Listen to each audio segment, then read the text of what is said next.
بسم الله الرحمن الرحيم الحمد لله رب العالمين وصلى الله على نبينا محمد وعلى آله وصحبه أجمعين ما بعد.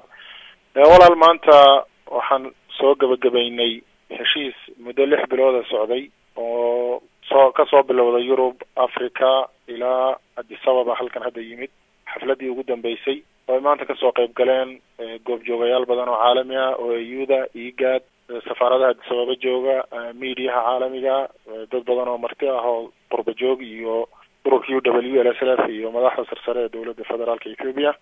shirkaas isaga qodobo badan ba ama ilaa 6 qodob la dhihi karaa, laakiin kuwa ugu muhiimsan ma ka soo qaadan lahaa. qodobka koobaad ama ugu muhiimsan wuxuu ahaa in ay dadka gobolka degan helaan ama xaq u leeyihiin in ay aayaka talintooda iyagu ay xadidaan ama iyagu go'aansadaan wax ay yeelayaan hadday Ethiopia ku sii jirayaan iyo hadday ka go'ayaan, iyaga oo raacaya qodobka 39 ee dastuurka Ethiopia ku qoran. taas aayaka talintu qodob bay ahayd. qodobka kale wuxuu ahaa inay dadkaasi xaq u leeyihiin waxyaabaha xorriyadka asaasiga ah sida xorriyadda arrimaha diinta, xorriyadda waxbarashada, xorriyadda iclaamka ama xorriyadda oraahda iyo qowlka, xorriyadda dhaqaalaha, waxyaabaha asaasiga ah ee xorriyadka la yiraahdo in iyagana xaq u leeyihiin. qodobka kale muhiimka wuxuu ahaa dadkii dagaalkaas dibadda u aaday ee qaxay ee qaaradaha kala duwan aaday inay wadankoodii kusoo laabtaan loona diyaariyo jawi kusoo laaban lahaayeen.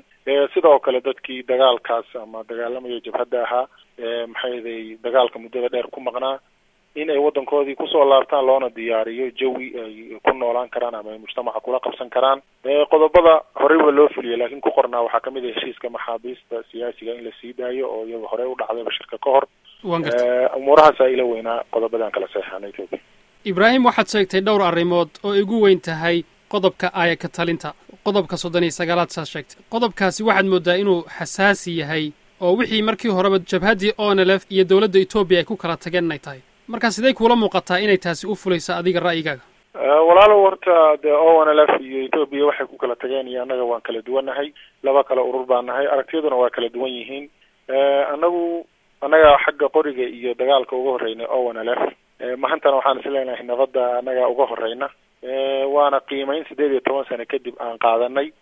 qiimeyntaasi waxay ku salaysan tahay nin hadii uu $200 ka dhaco oo 100 haysato oo 100 ka helayso 100na maxay ahayd ay ka maqan tahay ma waxaad leedahay 100 ka ma qaadan hayo ilaa labadii 100 ba aan helo mise inta 100 ka qaadato 100 kalena oo waliba loo jid bixiyay 100 kale xataa saad ku raadsan lahayd masaasad ku raadsanaysaa. anaga qiimeynteedu taasay ku salaysan tahay wixii naga maqnaa wax waan helay, waxa kalena iyagoo waliba loo jid bixiyay oo si qaanuuni ah loogu jid bixiyay oo si dastuuri ah loogu jid bixiyay inaanu ummadda qorata kamid noqono. taasana oo ku qanacnay, taasana ku qaadanay. waxayna ila tahay in aanu 18 sano soo aragnay 80 milyan oo Ethiopiana oo iyagu kala afkaar iyo diimo duwan oo kala qowmiyad duwan in ay anaga noo midoobaan oo ma aragtay culays nala saaro lagu eedeynaya inaan nahay dad go'ay oo kali ah. waxay la tahay qiimeynta 18 sano kadib inay sax tahay inaan kala saarno waxa suuroobi kara iyo waxa aan doonayno. sidaa darteed waxaanu anagu isleenahay waxaan maanta qaadanay inuu sax yahay baan aaminsanahay. mar waxaa jirta uu ra'iisul wasaaraha wadanku Mele Zenawi uu ka hadlayay arrintan, waxa uu sheegay in cid kasta oo hubsida ay ku khasban tahay inay nabadda qaadato oo hadalkiisu uu yara dhadhamayay inuuna ahayn heshiis labada dhinac ee in dhinac ku khasbanaaday inuu qaato heshiiska. dadka qaarna waxay idinku tilmaamaan sidii haad geedu dul fadhiista waayay oo meelo fara badan ay ka soo xidhmeen. maxaad arrintaa ka odhan lahayd? waxay dadka kala dhahayaan aad nooma khuseeyo. waxaa anaga muhiim noo ah, waxa anaga danta noo ah 2 milyan oo gobolkaa deganayd oo nu u dagaalamaynay waxaa kala goostay jahli iyo jiro, juuc iyo jeel. shacabka iyaga inaan ka fakirnaa muhiim noo ah, waxay dadka kala dhahayaan muhiim nooma aha. maanta anaga iyo shacabka iyagii waxaanu isku raacsannahay inay nabaddu maslaxa noo tahay. intaa unbaana muhiim ah. shirki aan ku qabanay gobolka Goday oo ilaa 2,000 oo qof oo caaqilkii, indheergaradkii, culamaa u diinkii, ugaasiyadii kulli ka soo qayb galeen, hal qof ma jirin baan u malaynayaa oo ra'yi kala qaatay. ilaa hadda waxaan si aan u kala qabanalaanahay maalintaan nabadda qaadanay ilaa maanta taageerada qurba joogta. maanta waxaan xasuustaa hoolkii lagu saxiixayay heshiiska markii aanu dadka hadalka u furnay. dadkii hadlay oo dhan waxay ahaayeen qurba joogti oo UK ama Ingiriiska ama Australia ama Mareykanka ama ka wada kala yimid. waxaan isleeyahay dadkaasi dad ama cidi soo qasabtay ama geed haad waaye ma aha, waa doorasho, waa aragti shacab, taasaana dhab ah. qofka taa kasoo horjeedaan maanta dhihi karaa waa geed haad waaye ama gacan dibadeed buu u shaqaynaya. waan gartay. haddaan wax kaa weydiiyo, waxaa jira heshiisyo garab socda kuwa aad idinku dowladda Ethiopia la gelaysaan oo garab ka mid ah ONLF isna wado, wax xidhiidh ma idinka dhexeeya labadiina? ha walaalow, ONLF muddaba laga joogo runtii garabkaan anagu u aragna inuu garabka saxda ee mujtamaca ka fakaraya ah, oo doctor Doolaal ka geeriyooday, Allah u naxariisto, maantana Salaaxudiin waxa uu madax ka yahay. garabkaas iyo anaga waxaa naga dhexeeya xidhiidh ku salaysan maslaxada ummadayada.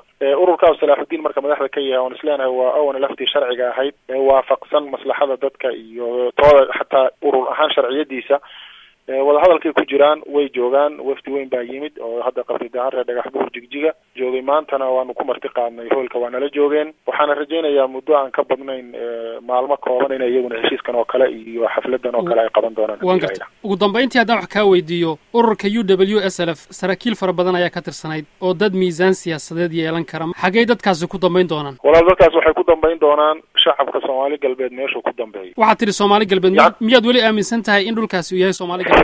aan dhamaysta, waxaan anigu magacu muhim iima ama Soomaali galbeed ama ismaamulka dowladda Soomaalida waxaa muhiima dadka Soomaaliyeed ee halkaa degan runtii meesha ay ku dambeeyaan iyo masiirkooda iyo mustaqbalkooda anaguna la nahay, waxay yihiin baa la nahay, waxay ku dambeeyaan baan ku dambayn doonaa insha Allah.